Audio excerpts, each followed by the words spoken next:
The next Dominion Rising Sun shadow that we'll review is Ninja. Pretty obviously from the name, it's going to be an attack. Plus one card. Each other player discards down to three cards in hand. So you can guarantee, when you buy these, it's going to be at the bottom of your deck. You can get the attacks off every turn. If you have a couple of these in a fairly large deck, you can just play them when you want to.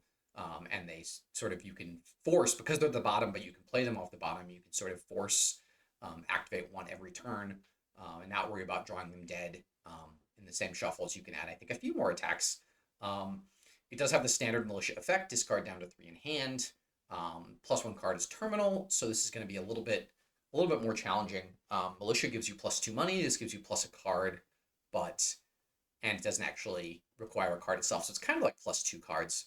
So in some respects, it's going to be stronger than militia. You're going to be able to more reliably play it, but it is terminal, so that is going to be a difficult way to make use of it. Playing more than one per turn, but obviously if you have villages, you can have a couple of these a turn, then you can smooth out your shuffle and play one each turn and have a really impressive attack going on. Then again, your opponent's going to be doing the same thing to you, and if there are villages and ninjas, you're going to be both drawing lots of cards.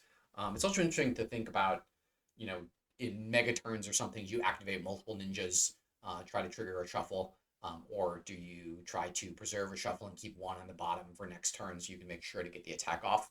I guess if they're all in play, you don't want to trigger a shuffle when they're all in play because um, then they don't go back on the bottom. So that's the thing with the shadows I haven't thought about before is if you have a bunch of cards in play, but still a fairly large discard pile, you don't necessarily want to trigger a shuffle with your shadows out of the shuffle. So you want to try to end your turn, almost at the bottom of the draw pile so you can reshuffle and stack up your shadows.